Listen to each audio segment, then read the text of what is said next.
Today we have Elena Rocky here with us. She's an environmental design program coordinator here at Arizona State University. She's originally from Rome, and she's practiced architecture here, back in Barcelona, and now you're teaching here at Arizona State. So thank you so much for being with us today. Thank you. Thank you for having me. And so you've been to Arcosanti a couple of times, and so what is that like being there while being an architect? Arcosanti to me was and is an incredible experiment about a village, a compact village that is speaking a lot about sustainable principles and how maybe we should live together, how we should build our place together, and how we should come together in a place that is now recognized as one of these experiments about how we can build better in an environment like the desert. We have the opportunity, and this is mainly what is to me Arcosanti, to understand that there is an opportunity in our Sonoran desert to build more into the compactness of Earth, to do experiments that are more thinking not towards superficial architecture, but embedded architecture in a way to address what are historical, human, mythological, and definitely environmental issues. Especially with being there and experiencing it altogether, what are the biggest takeaways that you took from being in Arcosanti? What are some of the things that you've learned?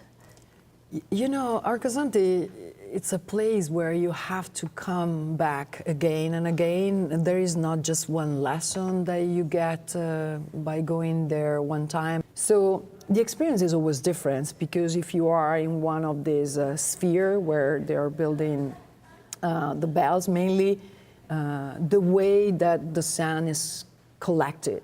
And even if you walk is always different. There is an incredible path from the entrance until you reach Paolo's house, where you actually move together with the wind. And speaking of the bells, we have one right here with us right now. Yes. Yeah, do you want to grab it? I brought a part of Arcosanti. Of Arcosanti, and it's very interesting, the bell, because it sounds, and you know, one of the reasons why Arcosanti, it's a community, self-sustained community. It means that the community that is raising now 50 components, they live by what they produce.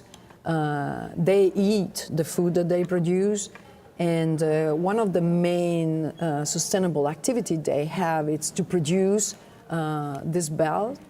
The bells that everybody now can buy and bring back home. More so on Arcosanti as a whole, it started out as this experimental community, and it was meant to hold thousands of people. And currently it's about 70 people live there. And from what you've seen when you were visiting and everything, what do you think it's possible for Arcosanti to become bigger on a much larger scale? So Arcosanti will thrive, but of course, it needs time. So I do trust that in 50 years we will see some more of this inception. Yeah. But it is an organic process, and it is like a body that grows over time. And so how do we build a more sustainable environment? We build anyway, but building a space that always would be true to its nature, site, and material, and with ethical integrity as the backbone of its design, in order to expand this idea of the past into the future, and in order to reconnect the human settlements to our desert environment or environment in general. Elena, thank you so much for being with us here today. Thank you for having me.